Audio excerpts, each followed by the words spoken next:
Et oui, l'hymne nordiste de la guerre de sécession qui a déchiré les États-Unis de 1861 à 1865. André Berkoff, bien l'écrivain américain Douglas Kennedy, dans son nouveau roman, dit qu'une nouvelle guerre de sécession est plausible dans l'Amérique de 2045. André Berkoff. Alors effectivement, c'est un roman, à la Douglas Kennedy, mais Douglas Kennedy, on ne le présente plus, il est célèbre, c'est un grand écrivain et un grand best-seller aussi, parce que c'est pas toujours le cas. Non, tout le monde est suspicieux. Voilà, je vends très bien. Voilà, on dit mais en même temps, je suis sérieux. Et voilà, ça c'est possible. Voilà. On peut être grand écrivain et vendre des bouquins. Oui, tout à fait. Mais ça c'est très 19e siècle, en fait. Zola, franchement, de mots passants. C'est vrai. Beaucoup d'écrivains sérieux ont très bien vendu. Absolument. Ce n'est pas de péché mortel. Non, c'est vrai. Alors justement, c'est très intéressant parce que justement, cette Amérique de 2045, on va en parler avec Céline et avec vous, effectivement. Qu'est-ce qui se passe? Qu'est-ce que c'est? On va en parler parce que c'est vraiment une république. Il y a d'un côté la Confédération unie, d'ailleurs on est resté unis, la République unie, mais les États-Unis, justement, n'ont jamais été aussi États désunis. Pourquoi? On va en parler avec Douglas Kennedy. Céline, je rappelle que il y a des millions de livres vendus, Douglas Kennedy, 20 ans de carrière d'écrivain. Et je crois qu'il y a beaucoup de choses à dire sur l'Amérique aujourd'hui, en plus. Et oui, nous allons en parler dans un instant sur Sud Radio, donc avec Douglas Kennedy. Alors, selon vous, chers auditeurs, Douglas Kennedy, prophète de malheur ou écrivain visionnaire, appelez tout de suite le 0826 300 300. On vous donne la parole avant 14h sur Sud Radio, alors restez avec nous. Ce morceau de Gershwin, effectivement, Douglas Kennedy représentait le lyrisme américain à l'état pur, selon votre la père. Fitzgerald, exactement, la grande dame du jazz. La Fitzgerald, la plus grande. Voilà, et oui. la meilleure, en fait. En tout cas, vous citez effectivement ce morceau dans votre 26e roman, Douglas Kennedy. Bonjour à vous et merci d'être avec nous sur Sud Radio en direct jusqu'à 14h. Alors vous publiez, et c'est ainsi que nous vivrons chez Belfond, un roman dont l'action se déroule donc en 2045 aux États-Unis. Les États-Unis n'existent plus. Le pays est scindé en deux territoires, une démocratie sur les côtes Est et Ouest, une confédération théocratique dirigée par 12 apôtres autoproclamés dans les États du centre. Alors, qui sont ces Ponce Pilate? C'est ainsi que vous les décrivez dans votre roman. Pour moi, en fait, quelque chose. 2045. Pourquoi? 100 ans exactement après la fin de la Deuxième Guerre mondiale. Et à la fin de la Deuxième Guerre mondiale, l'Amérique était le symbole de la liberté, de l'espoir. Je suis né en 55, 10 ans après. Mon père a survécu dans l'armée américaine la bataille d'Okinawa, qui était en fait la bataille la plus violente de la guerre. J'ai grandi avec une famille en fait juive, maternelle. J'ai grandi avec des grandes-tantes, Amelia et Minnie, ma fille s'appelle Amelia, et aussi un grand-oncle qui ont fui des nazis en fait 38, après la nuit des cristalles. Donc, pour moi, même si à New York, l'idée que on est américaine, quelle chance, ça c'était toujours là-bas. La vérité, en fait, le siècle américain est terminé, pour moi, en 2016, avec l'élection de Donald Trump. Et aussi, une autre chose très importante, historiquement, quel était le résultat, en fait, de le 11 septembre 2001? Ça, c'était Trump. Ça, c'était l'extrême droite partout. Ça, c'était Brexit. Et aussi Bolsonaro, Orban, Erdogan, tous des hommes totalitaires. Et une autre chose, la surveillance, qui est maintenant partout.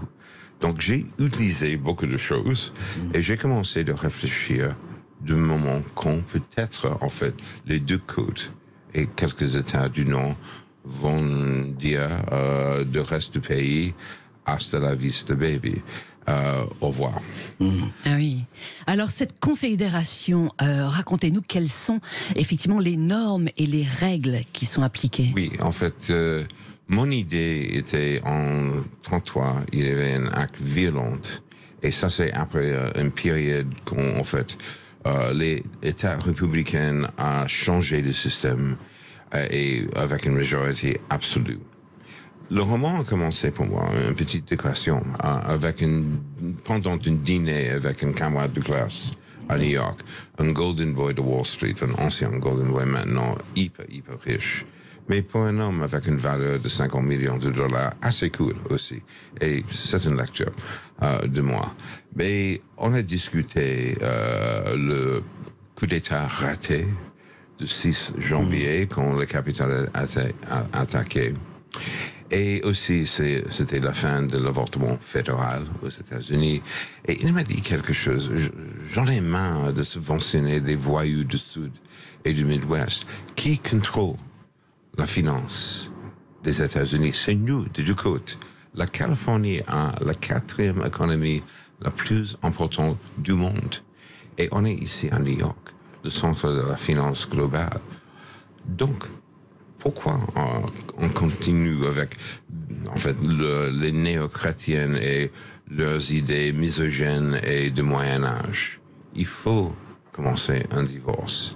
Et ça, c'est le moment quand j'ai pensé, voici une idée. Là, vous avez eu, oui, pop-up. Pop-up. Pop-up. Alors, je voudrais, Douglas Kennedy, moi je suis assez frappé. Moi, j'aime beaucoup le Douglas Kennedy romancier. Je vous ai lu, c'est pas le premier livre que je lis, mais je suis très étonné, on va avoir une discussion de fond, mais ça m'intéresse. Vous parlez, vous dites, voilà, ça a commencé avec Trump et tout ça. Mais enfin, attendez, on étudie tous l'Amérique. Mais qu'est-ce que c'est que les Clinton?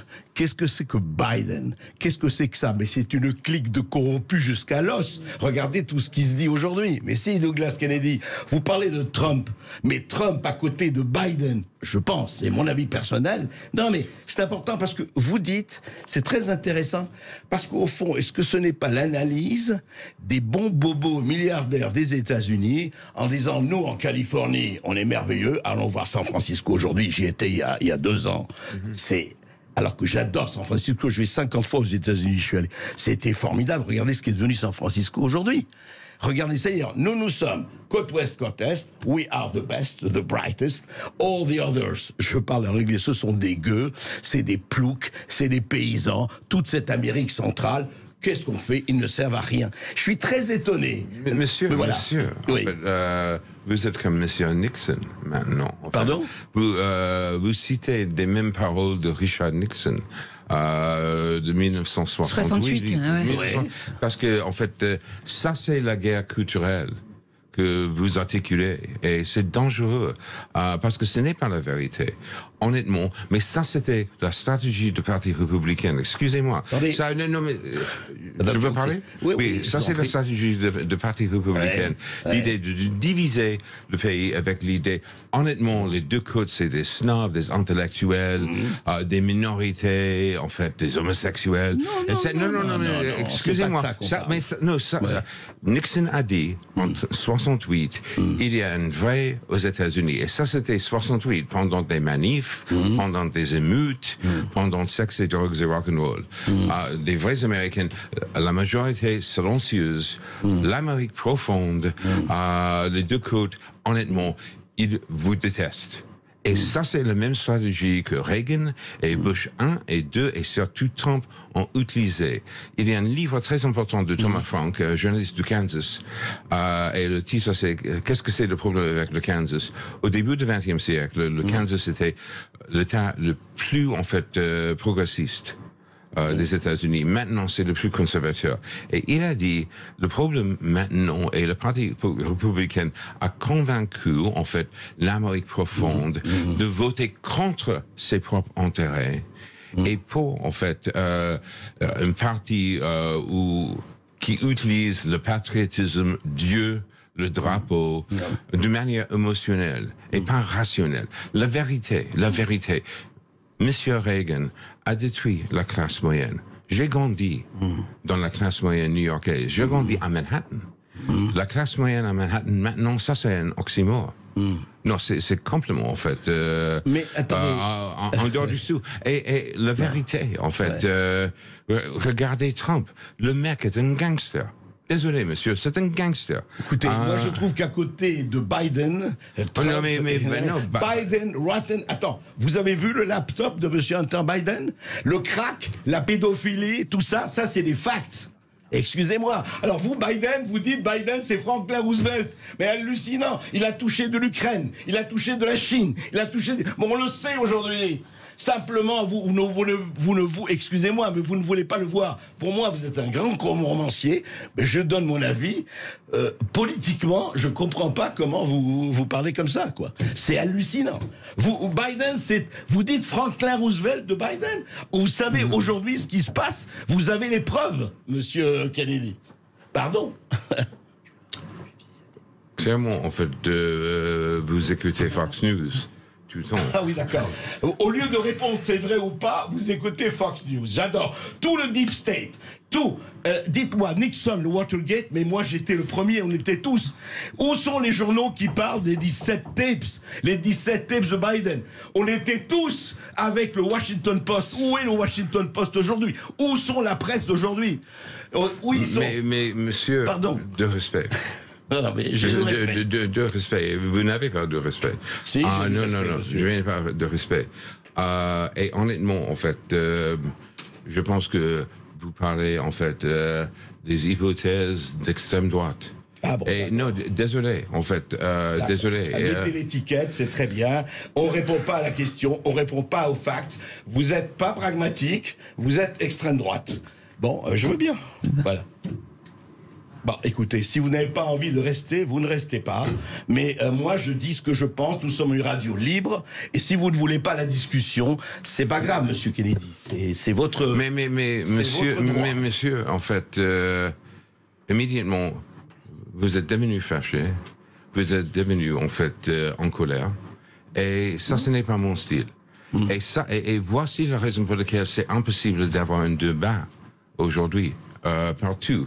Parce que immédiatement, quelqu'un, en fait, fait des reproches, en fait, non, mais des hypothèses extraordinaires. Ah bon, d'accord. Et aussi, une autre chose, je vais dire. Oui, allez-y. Okay. Allez-y. Je vis en France depuis 23 ans. Je suis un invité chez vous. J'ai un respect immense pour la France.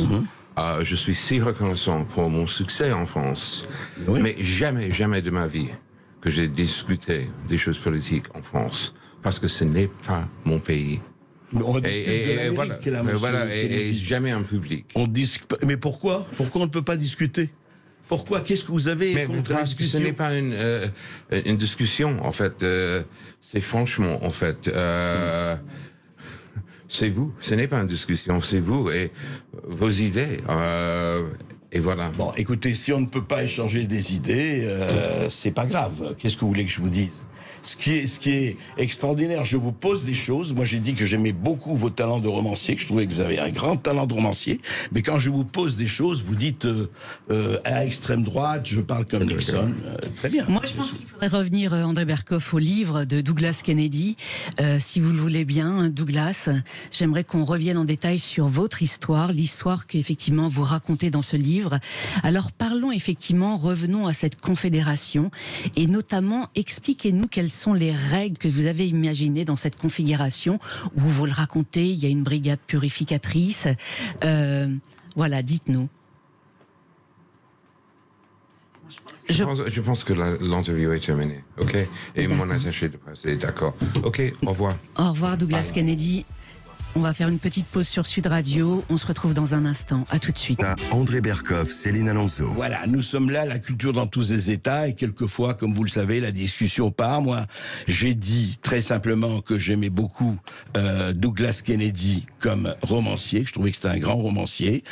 On a commencé à parler, il a dit que la décadence, l'Amérique avait avancé à 2016 avec Trump. J'ai exprimé une opinion différente par rapport à Biden et tout ça, et considéré comme Franklin Roosevelt. Il n'a pas aimé, c'est son droit le plus strict, la discussion s'est arrêtée là.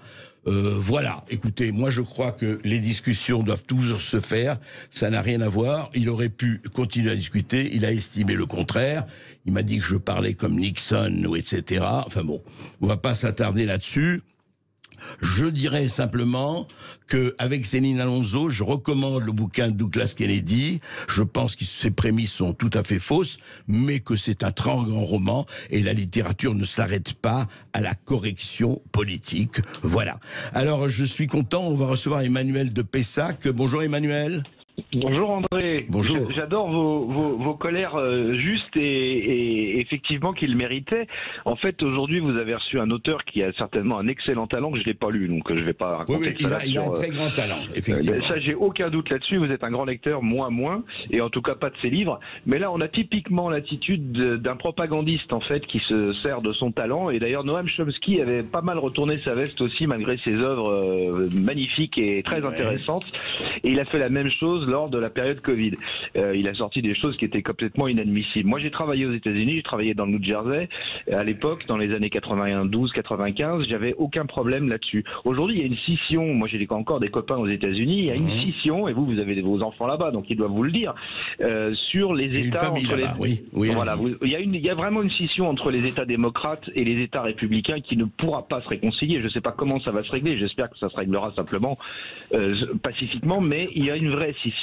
Il faut savoir que la Californie a quand même... Une vraie scission, mais vous pensez qu'une nouvelle sécession est plausible ou pas alors? Sincèrement, oui. Sincèrement, oui, parce que c'est l'effet ciseau, si vous voulez. Il faut savoir que la Californie a voté... Donc Douglas Kennedy, dans son roman, ne se trompe pas forcément. Alors, il est quand même visionnaire. Il se trompe sur les dates, c'est-à-dire que ce ne sera pas si long. 2045, ça arrivera bien avant. La Californie a vu tellement de gens partir, des entreprises et des gens brillants, qu'ils ont voté une loi qui fait que si vous quittez la Californie, vous payez encore pendant 12 ans des impôts à la Californie, alors que vous n'êtes plus dans le même État. Donc ça veut bien dire qu'il y a une vraie fuite. Alors on peut le cacher les forêts de Tanquecha, on peut cacher à San Francisco ou à Los Angeles, on peut cacher la pédophilie à Hollywood, on peut cacher tout ça, mais il y a un moment, le tapis est plus assez gros pour mettre la poussière dessous. Et je ne vois pas ça en 2045. Donc effectivement, son roman, c'est un peu comme Orwell. Il décrit une situation dans 30 ans, mais là, aujourd'hui, c'est plus 30 ans. Oui, il y a une telle différence. Ah oui, c'est aujourd'hui, et même pas dans 10 ans. Même pas dans 10 ans. Ouais. Écoutez Emmanuel, de toute façon, c'est très bien d'exposer tous les avis. Moi, je suis pour la discussion. Vous me connaissez, vous connaissez mes auditeurs. Je reçois de tous les côtés. Simplement. Ah non, mais moi j'ai adoré votre colère, André, parce que là, effectivement, on a affaire typiquement à une propagande dogmatique. C'est-à-dire qu'on ne répond pas aux questions, on insulte. Et ça, vous l'avez vécu avec Véran, vous l'avez vécu avec d'autres. Au lieu de discuter des faits, non, on ne parle pas des faits, on ne parle pas de ce qui se passe, on vous étiquette. Réduction ad nominem, réduction ad litterum s'il le faut. Voilà. Bref, on ne veut pas discuter. Les laptops, tout ça, tout le monde le sait, sauf que bon, on sait que c'est couvert par tout un tas d'agences gouvernementales qui sont pourries jusqu'à l'os. Et résultat des courses, la seule réponse c'est vous êtes un facho. Ok, voilà, super. Évidemment. Réduction ad nixonum. Merci à vous, Emmanuel. Merci, André. Alors, ce que je vais demander à Céline Alonso, après avoir su aux auditeurs, de raconter le livre, parce qu'il faut raconter le livre pour les auditeurs. Donc Céline, ce que je vous demanderai après avoir pris un autre auditeur ou deux autres auditeurs, c'est de raconter ce qu'il y a dans le livre. C'est la moindre des choses, évidemment, de raconter le livre. Voilà. Donc on va retourner tout de suite au standard de Sud Radio. Jean-Noël de Villeneuve-Loubet nous appelle. Bonjour à vous, Jean-Noël. Bonjour, Jean-Noël. Oui, bonjour André, bonjour à tous les auditeurs, bonjour à tout le monde. Alors c'est dommage qu'il ait quitté le plateau pour pouvoir discuter un petit peu de tout ça. Maintenant, moi, ma vision qui est peut-être un peu réductrice, mais c'est vrai que nous allons avoir quand même des conflits de civilisations dans pas très longtemps, que ce soit des civilisations et aussi par rapport aux intérêts, par rapport à l'eau aussi, par rapport aux énergies, par rapport à tout ça. Il va y avoir beaucoup de choses qui vont se passer dans très peu de temps. L'auditeur précédent, dans très peu de temps. Nous, je parlerai un petit peu par rapport à notre pays qui est la France et qui est le mien. Aujourd'hui, on le voit qu'il y a une scission qui est en train de se faire. Il y a une scission économique, une scission religieuse aussi qui est en train de se faire dans ce pays. Il se passe des choses dans ce pays où les Français, si on leur donnait le choix de faire un référendum sur plusieurs choses, on serait très surpris du résultat. Et je pense que les Français ne sont pas dupes. Ils voient très bien ce qui se passe dans notre pays. Parce que le pays a changé depuis 1974 et aujourd'hui. Et aujourd'hui, nous sommes à la cave. La prochaine étape, c'est la grotte. À force de ceci, à force de rien dire, tous les faits divers qui se passent, je ne veux pas tous les énumérer, mais le dernier en date d'agresser une femme enceinte de 8 mois un coup de pied en Ardèche, plus trop. C'est encore un signe un coup de couteau, société. Un coup de couteau, ouais. C'est pas coup de couteau. C'est ça qui fait qu'aujourd'hui, les Français en ont assez. Ils veulent faire grandir leurs enfants, leurs petits-enfants, dans le pays qu'ils ont reçu, le pays des Lumières, le pays. On a mis des siècles à faire ce pays. Et qu'est-ce qu'on va transmettre aujourd'hui? Moi, je suis effaré. Et nos politiques, que ce soit aussi bien à droite, et surtout à droite, les plus fautifs, c'est à droite, ne pas tenir compte.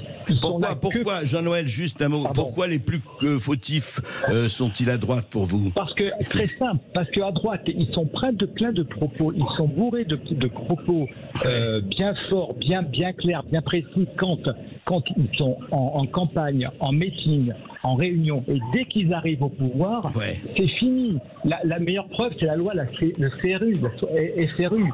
C'est cette loi sur l'urbanisme dans les villes françaises, c'est un scandale. Et toutes les lois sont faites là, surtout la droite quand elle est au pouvoir. Et c'est pour ça que la droite n'est plus du tout crédible. Ils ne sont plus crédibles du tout. C'est ça. Et sans parler des énergies, il va y avoir un problème.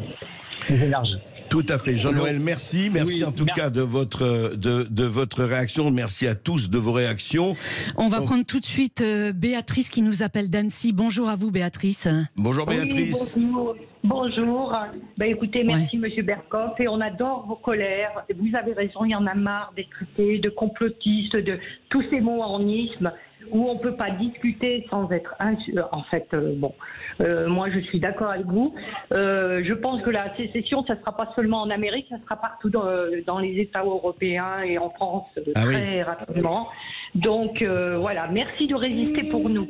Voilà. Merci à vous, mais quand vous dites la sécession serait, il y a un petit sifflement, Béatrice, la sécession se ferait dans les pays européens, et vous voulez dire quoi par là? C'est-à-dire que vous pensez qu'en Europe, on va avoir des affrontements internes, quelque part? Oui, déjà, vous voyez bien, au niveau de la pensée, on peut plus dire ce qu'on a envie sans, on peut plus s'exprimer sans être taxé de mots homophobes, des mots en phobe ou des mots en isme, déjà au niveau de la pensée. Ensuite, tout le wokisme, tout ça.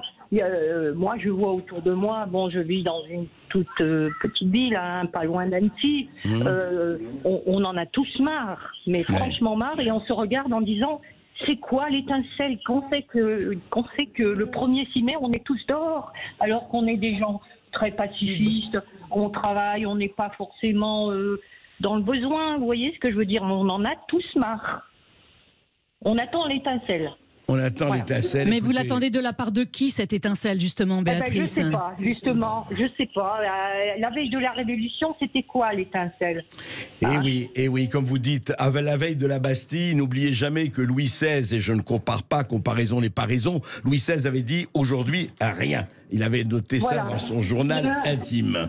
Voilà. Et puis vous savez, quand vous regardez, c'est Churchill qui disait, quand vous regardez le passé, vous voyez l'avenir, on voit bien que quand on pousse un peuple à bout, à un moment donné, il coupe des têtes. Absolument. Je crois que nous avons... Julien, effectivement, du Val-de-Marne qui nous appelle. Et chers auditeurs, surtout, appelez-nous tout de suite au 0826 300 300. On attend vos appels, donc, et on vous donne la parole en direct sur Sud Radio. Oui, Julien, bonjour. Bonjour mon cher André, bonjour Céline. Bonjour, écoutez, émission un peu surprenante, mais j'ai envie de dire c'est ça Sud Radio, c'est justement parlons vrai, c'est les clashs qui ne sont pas prévus, parce que on vous connaît André, on sait très bien, moi j'ai horreur de mettre les gens dans des cases. Je trouve qu'il n'y a rien de plus détestable pour la démocratie, pour les libertés en général. Vous receviez Charles Gave avant, il est l'incarnation même justement du parler vrai, de ce qu'il faut dire. Alors ça plaît peut-être pas, bien évidemment, mais qu'est-ce que ça veut dire? On reçoit quelqu'un et on parle pas des dossiers qui sont quand même extrêmement importants et qui sont aujourd'hui des faits. Vous savez, André, vous le savez mieux que moi, les Américains, ils aiment bien les faits, ils aiment le réel, ils aiment pas des inventions, ils aiment ce qui est factuel. Et quand vous dites effectivement ça à Monsieur Kennedy, qui a, je pense, effectivement un talent d'écrivain, il n'y a pas de doute là-dessus, je trouve ça regrettable, honnêtement, qu'il ne veuille pas débattre. Parce que ça veut dire quoi? Alors on n'est pas d'accord, on se met à insulter. Je veux vous dire, réagir comme ça ne fait que confirmer que les faits, effectivement, concernant notamment la famille Biden, est vrai. Il n'y a même pas à le démontrer. Je veux dire, aujourd'hui, on sait que c'est vrai. Alors on peut en penser ce qu'on veut, ça ne veut pas dire que tous les démocrates sont des pourris et que tous les républicains sont fantastiques. Bien sûr que pas. Mais je trouve, vous voyez, je trouve que ce qu'on a vécu là en direct, eh ben, c'est ce qu'on devrait vivre sur tous les médias en France. Et on ne le vit plus depuis Michel Polac. Alors moi, j'étais encore petit. On ne les vit plus depuis les émissions de débat. Et ça, je vais vous dire, le fait de vivre ça en direct, on devrait l'avoir tous les jours ou presque. Et donc, merci Julien, merci. Voilà, nous, vous savez ce qu'on fait ici. Moi, vous savez, je ne cache pas. Je suis en toute sincérité et j'invite à la discussion. Et quand on me répond par des étiquettes, eh ben, c'est dommage. Voilà. Merci en tout cas, Julien. Merci Julien. On accueille Johan de Nîmes. Bonjour à vous, Johan. Bonjour, Johan. Oui, bonjour Monsieur Berkov, bonjour à tout le monde, bonjour.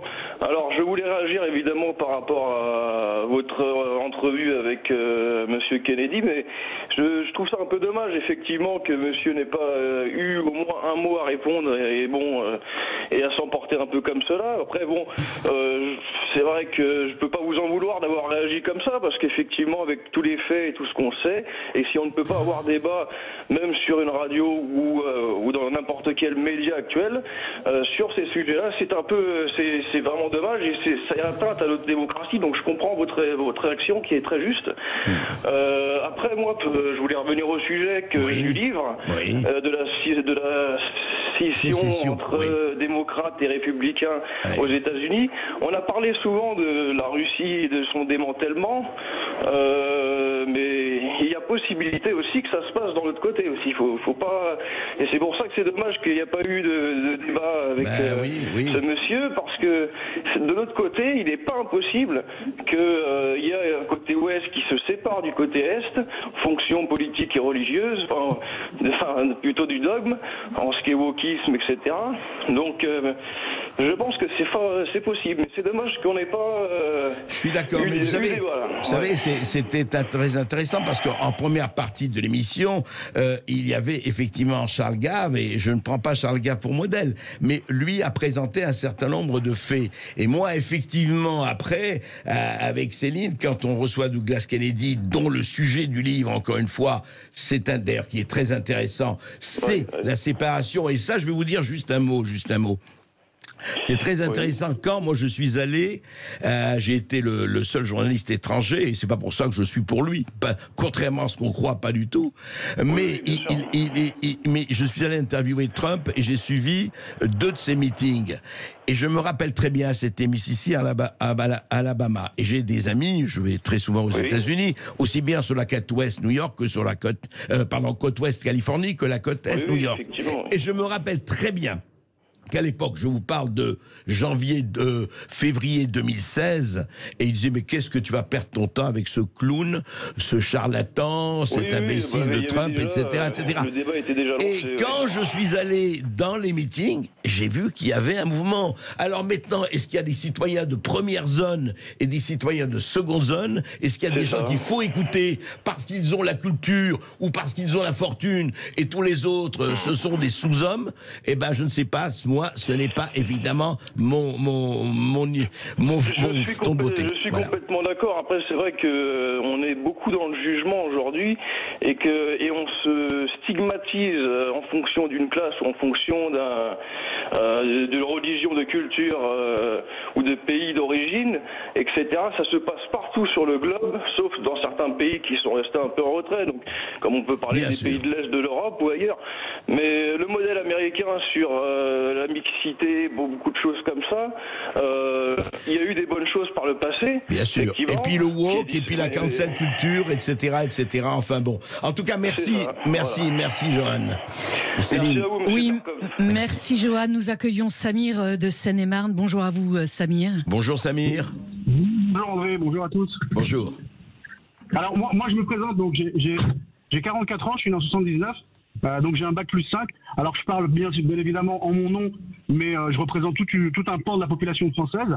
Ouais. Donc on est né dans les années 80, on est diplômé, on a effectivement suivi un cursus classique en France, et on trouve pas de boulot, et on est obligé de faire des boulots de niveau employé, tout simplement avec un bac plus 5. Que ce soit dans la sécurité, que ce soit dans la grande distribution, que ce soit des emplois classiques, parce qu'on ne veut pas de nous dès que c'est des postes à responsabilité. Donc quand on parle de sécession, au moins quand on cite les États-Unis, on peut quand même citer ce qu'a fait les États-Unis justement avec la discrimination positive, voilà, pour l'intégration des populations minoritaires comme les Asiatiques, comme les Afros, etc. Tout à fait. Alors qu'en France, il n'y a absolument rien qui est fait pour les populations issues donc, du Maghreb ou sud-africaines.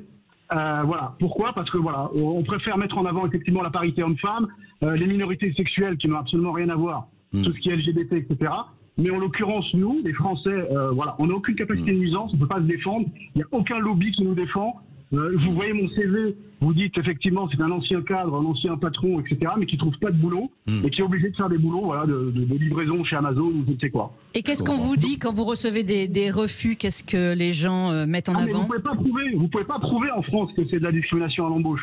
Mais dites-moi, Samir, il y a quand même des gens qui ont, quand même, je veux pas, c'est pas pour défendre, et je vois très bien ce que vous dites, et je le comprends très bien, mais il y a des gens quand même qui y arrivent. Vous croyez pas que, enfin, je suis sûr que vous... Non, je vous assure que c'est un quota. Je vous assure qu'en fait, en réalité, en France, on pratique la discrimination positive sous forme de quota, à condition de montrer patte blanche. On doit montrer qu'on est des bons Français. Et une fois qu'on a montré qu'on était les bons Français avec des critères de sélection très précis, on remplit justement des cases et des quotas. Mais si on prend par exemple les entreprises du CAC 40, les entreprises du CAC 40 sont dirigées par effectivement des gens, des anciens ministres, des anciens préfets, des anciens hauts fonctionnaires français. Et ce sont ces entreprises-là qui sont effectivement pointées du doigt quand il y a du testing, quand il y a de la discrimination à l'embauche. Je comprends. Voilà, la défense, c'est très symptomatique et c'est très effectivement représentatif de ce qui se passe en France.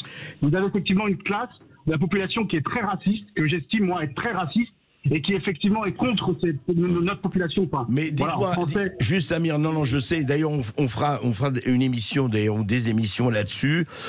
Moi je crois simplement, mais c'est mon avis, qu'il ne faut pas généraliser partout. Vous savez, le racisme, il est présent partout et sous toutes les latitudes, et vous le savez très bien. Regardez ce qui se passe quand certains pays d'Afrique du Nord renvoient les subsahariens dans le désert. Vous le savez, ça. Non. André Berkoff, je vous respecte énormément. Je vous dis franchement, la France, c'est un petit pays à 66 millions d'habitants. Si vous voyez mon CV, j'ai été chef d'entreprise. Et là, malheureusement, mon entreprise a coulé, donc je dois redevenir salarié. Je postule. Et je me suis même amusé en termes de sociologie à postuler en Bretagne, à postuler à l'est de la France, à Strasbourg, à Lyon, à Marseille. Je pensais qu'il y avait des régions moins racistes pour les personnes issues du Maghreb. Je peux vous garantir qu'il y a une cohésion nationale en France, une cohésion nationale dans le racisme. Oui, je ne sais pas, moi, je n'irai pas, je n'irai pas jusque-là, mais je... Ah, je vous assure. Non, mais vous exprimez, écoutez, vous exprimez, c'est très bien.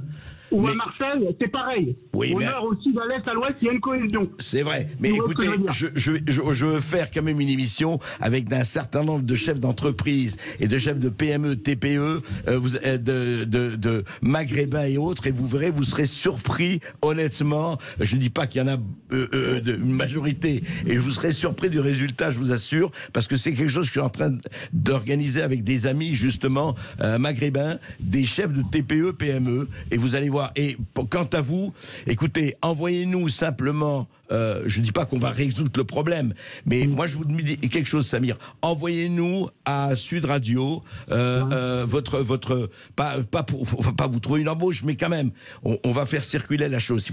Si ça vous intéresse, envoyez-nous votre curiosité. Mais Samir, profitez d'être en direct sur Sud Radio pour passer une annonce. Quel genre de poste vous recherchez? Moi, j'ai été chef d'entreprise dans le négoce international de fruits secs. J'étais à mon compte.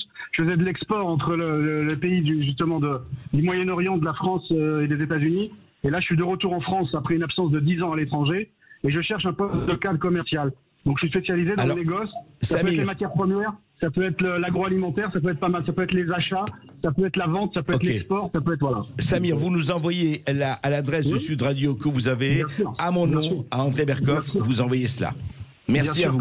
André. Merci à vous, André. Et oui, si quelqu'un est intéressé, surtout appelez-nous tout de suite en direct sur Sud Radio. On transmettra à Samir. Chers auditeurs, on va se retrouver dans un instant et surtout appelez-nous tout de suite au 0826 300 300 pour échanger en direct avec André Berkoff. À tout de suite. André Berkoff, Céline Alonso. Oui, et aujourd'hui dans cette émission spéciale, nos invités, c'est vous, chers auditeurs. Alors appelez-nous tout de suite au 0826 300 300 pour échanger en direct avec André Berkoff, donc sur Douglas Kennedy, qui était notre invité en première partie de cette émission. Nous allons rejoindre tout de suite le standard de Sud Radio et Catherine qui nous appelle des Yvelines. Bonjour à vous, Catherine. Bonjour, Catherine. Oui, bonjour André, bonjour à Céline, bonjour aux auditeurs. D'abord, j'appelais pour vous apporter tout mon soutien, André, parce que voilà, ce que vous avez fait, c'est très bien, dire ce que vous pensez. Je crois que c'est important qu'on soit avec vous dans ce moment-là. Merci, oui, c'est très important. Merci. Je voulais dire aussi que comme vous, on en a assez de se faire traiter de tous les noms d'oiseaux dès lors qu'on ose une parole un peu dissidente. Je pense que peut-être votre énervement avec ce qu'avait dit Charles Gave juste avant, c'était assez drôle parce que c'était vraiment aux antipodes de ce qu'a amené Douglas Kennedy. Ouais, c'est assez... Et je voudrais dire aussi que du coup, enfin, j'ai un peu réfléchi là j'étais en attente, et j'ai pas envie de le lire. J'ai pas envie de le lire parce que je crois pas. Qu'est-ce que ça veut dire au fond être un bon écrivain? Si c'est seulement faire de la forme ou avoir beaucoup d'imagination. Et ce faisant, je pensais à Camus. Ah oui. Camus. Ça, c'est un grand écrivain, oui. Et un grand écrivain, un grand homme aussi, au sens humaniste du terme. Oui.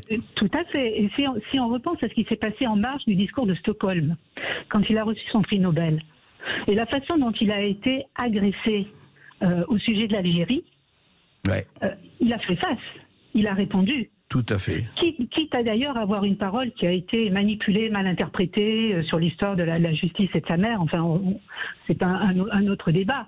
Mais il y est allé. Et ça fait effectivement, comme vous dites, un grand homme. Tout à fait, Catherine, et merci en tout cas, merci de ce que vous dites. Voilà, je crois que c'est important. Merci. Merci à vous, Catherine. Nous accueillons Patricia du Loir-et-Cher. Bonjour à vous, Patricia.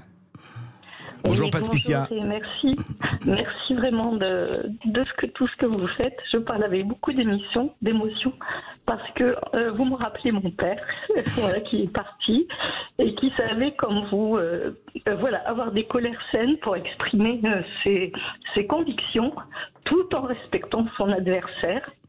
Et j'ai le sentiment que nous appartenons à une autre génération où justement on pouvait parler avec conviction, sans porter, mais toujours être dans l'écoute des uns des autres. Et là, typiquement, on a eu affaire à quelqu'un d'une part, même s'il connaît bien notre culture, n'a certainement pas été dans les débats à l'époque, des grands débats que nous avons connus. Et ensuite, quelqu'un qui est effectivement tout à fait dans une forme de propagande et qui, malheureusement, a un cerveau dissocié qui ne lui permet plus d'écouter des arguments contradictoires. Oui, je crois qu'en tout cas, voilà, mais je ne jugerai pas Douglas Kennedy, en tout cas, de ce qu'il a dit et fait. Maintenant, voyez, je vais vous dire, c'est toute la différence entre les gens qui acceptent la discussion, y compris en s'emportant, y compris quand on est aux antipodes, et les gens qui préfèrent mettre des étiquettes, avoir des béquilles, mettre des béquilles, et comme ça, ils sont rassurés. Si vous parlez comme ça, vous savez, c'est ce que disait l'un de nos auditeurs, la réduction ad Hitlerum ou ad Nixonum, etc. Merci en tout cas. Merci Catherine. En tout cas, merci beaucoup.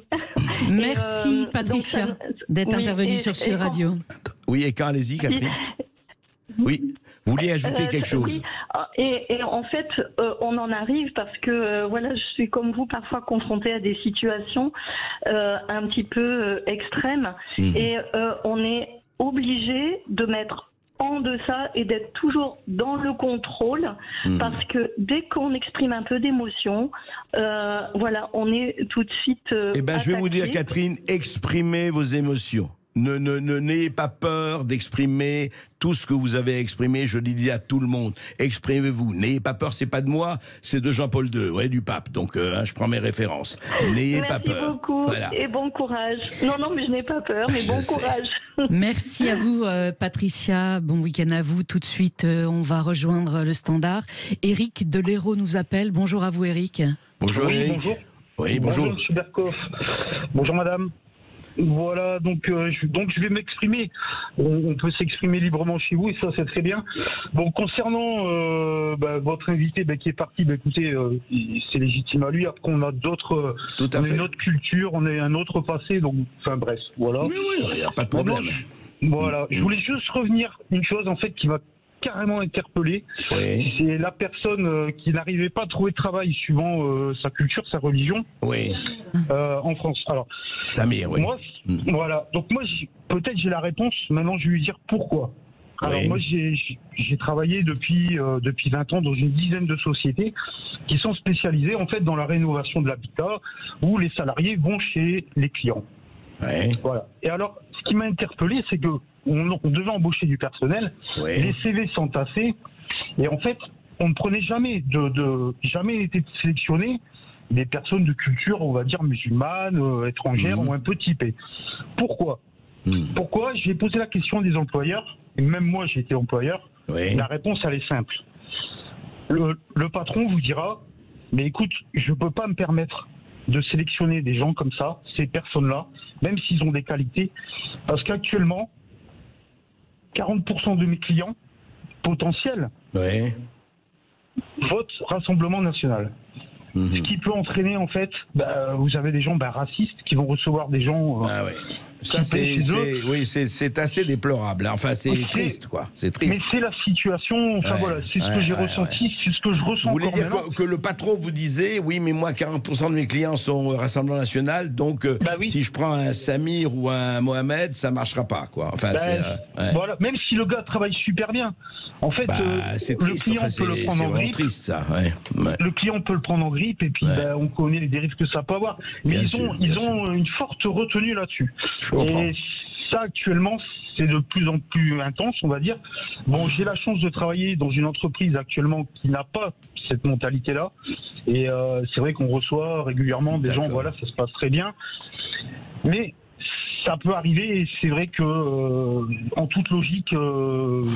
Oui, voilà. non, mais écoutez, en tout cas, c'est un point de vue, un point de vue intéressant que vous donnez, une analyse intéressante. Il faut faire très attention de part et d'autre, attention à cela. Et je voudrais revenir à ça, justement.